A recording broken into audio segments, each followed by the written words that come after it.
Welcome to Traveling with Glenn, a series of bicycle touring adventures designed to educate, to entertain, and to inspire the viewer. I am your host, Glenn Davis.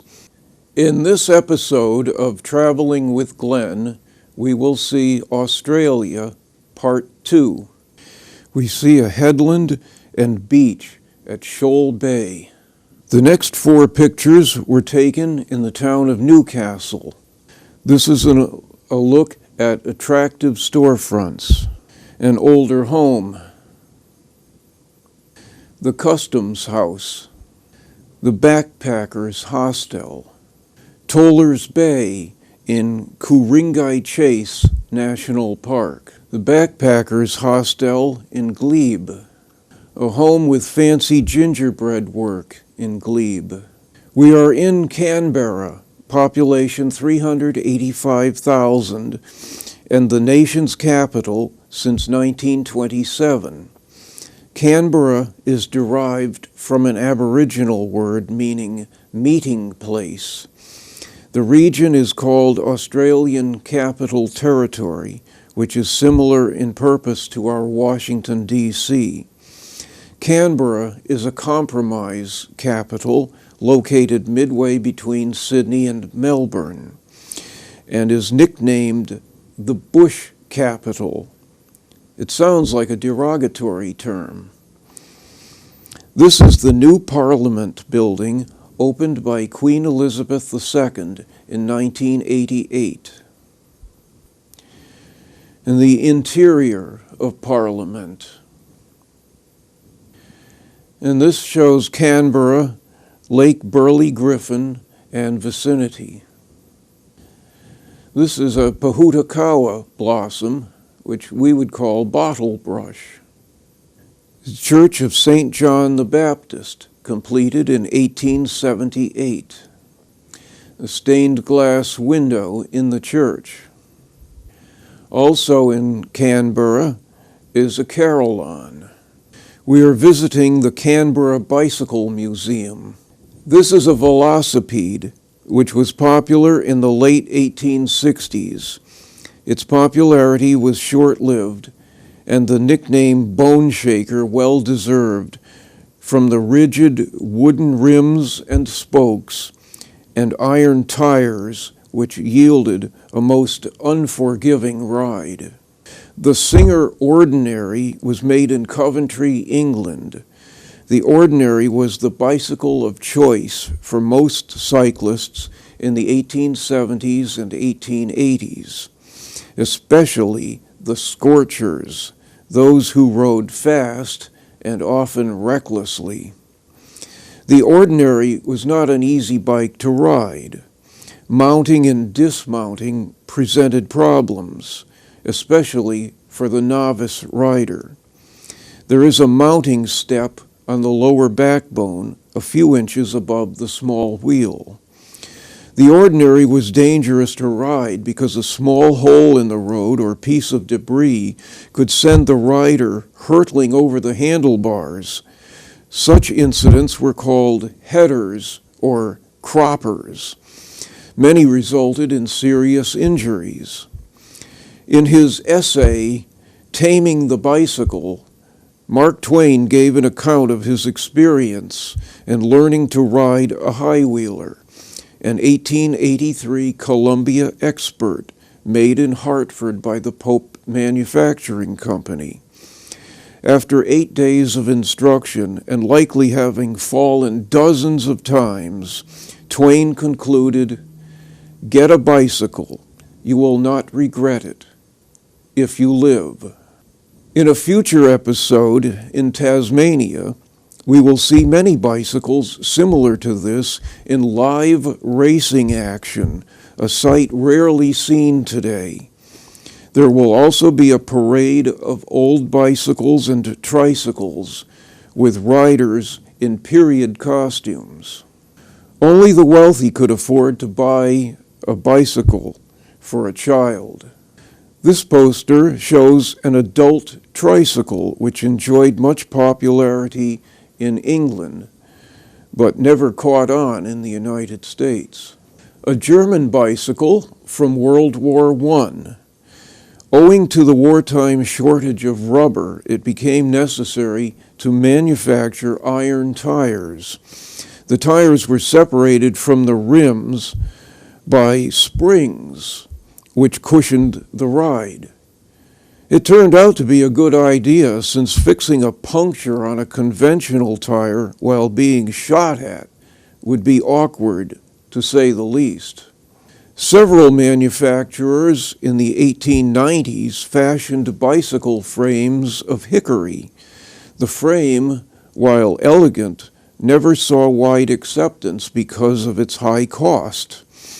This type of bicycle, referred to as a safety, did, however, allow great-grandmother with her ankle-length dress and multiple petticoats to ride. This tricycle allowed the man and woman to sit side by side, hence the name sociable tricycle. Steering was indirect, and the pedaling is of the swan boat variety. The sociable tricycle never did achieve popularity because of its heavy weight, awkward steering. It offered too much wind resistance and was difficult to store. The introduction of the tandem tricycle made the sociable obsolete. The American Star was manufactured in Smithville, New Jersey. It is a backward ordinary with the small wheel in front. This is much safer than the traditional ordinary because the small front wheel prevents headers. But don't lean backward. In a publicity stunt in 1885, a man rode a Star down the steps of the U.S. Capitol to demonstrate that headers were not possible. Note the treadles. The Star was propelled by pumping up and down on them. The safety bicycle soon rendered the Star and all other high-wheelers obsolete. We're heading south from Canberra, and this is a view of native forest in Namadgi National Park. We are leaving the Australian Capital Territory and returning to New South Wales. The next 4 pictures are of Kosciuszko National Park, a wild garden of pink and purple lupins. The large tree on the right is a snow gum, and pink lupins. Stephen is riding his champion Appaloosa stallion. We are in the state of Victoria. And Stephen is the owner of Turk, a Turkish breed of dog. And this is a view of Lake Hume, and another view of Lake Hume. This scene shows a bit of Australia's dairy industry. Someone has a sense of humor. We are getting into hilly country. I took this picture on the way to Sullivan's Lookout, Mount Beauty and ski trails from the top of Sullivan's Lookout, Mount Buffalo. This was a schoolroom many years ago. Earlier in the show, we saw a smaller version of an old-time icebox. This is a Coolgardie. Ice or cold water is placed on the top dripstone or piece of limestone, which is tapered to the sides. As the water seeps through the porous dripstone, it soaks the burlap sides, and the evaporating water cools the food. A quiet stretch of road through farm country. Lake Eildon in the town of Bonnie Doon. We are in Melbourne, population 127,000. The capital city of the state of Victoria was founded in 1835. We see 2 views of the modern skyline of Melbourne. Detail of the post office. Electric street trams were still in use. A row home with lots of gingerbread. The exhibition building is reflected off a modern building. A grass tree in the Royal Botanic Gardens. Grass trees are sometimes used for incense, and the resin can be found in varnish. The Princess Theater is set against modern office towers. We see a spirited game of cricket, as popular a summertime sport in Australia as baseball is in the United States. Melbourne at sunset. The next several scenes were taken along the Great Ocean Road, west of Melbourne. This formation is called London Bridge. The next few pictures are from Port Campbell National Park along the Great Ocean Road. The echidna, seen here, is an egg-laying mammal found solely in Australia and New Guinea. Although echidnas eat ants and termites and are sometimes called spiny anteaters, they are not true anteaters. The echidna is toothless, but has a long, sticky tongue which catches ants and termites. Echidnas live for about 16 years. The female can weigh up to 10 pounds, and the male as much as 13 pounds. Echidnas have short, strong limbs, powerful claws, and are covered with coarse hair and spines. They bear a superficial resemblance to hedgehogs and porcupines. When threatened, the echidna will curl up into a ball and present a spiny defense. Question: how do echidnas mate? Answer: very carefully. A natural bridge. Also in Port Campbell National Park, these sea stacks are called the 12 Apostles. These next two scenes are of Triplet Falls. The next four images were taken in the town of Castlemaine. This was the marketplace for all the central Victoria goldfields, the public floral gardens,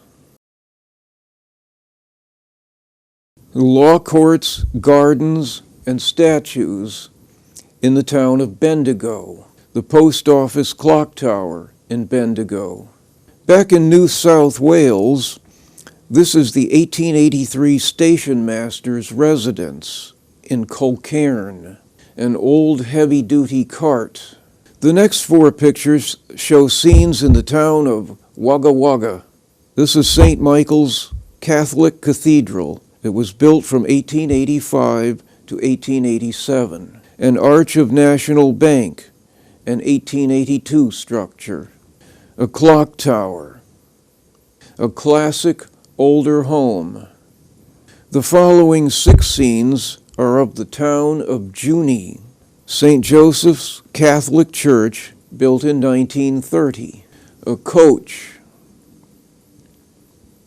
A Victoria is an open carriage for two passengers with raised seat for the driver. This one was built circa 1869. Monte Cristo Homestead, built in 1885. It is often referred to as Australia's most haunted house. An old ordinary.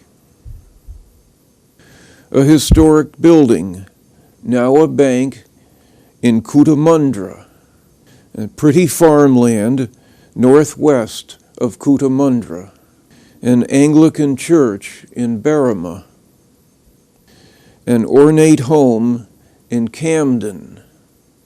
Back in Sydney, we see Darling Harbour and the skyline of Sydney, Sydney Opera House and the sailing ship Bounty, the clock tower, the monorail and Sydney skyline. While leaving Australia, I saw this sunset over Great Barrier Reef on my way to Hawaii. Thank you for viewing Traveling with Glenn. Be sure to tune in to each and every adventure as we tour this fascinating world. Until then, I wish you happy trails.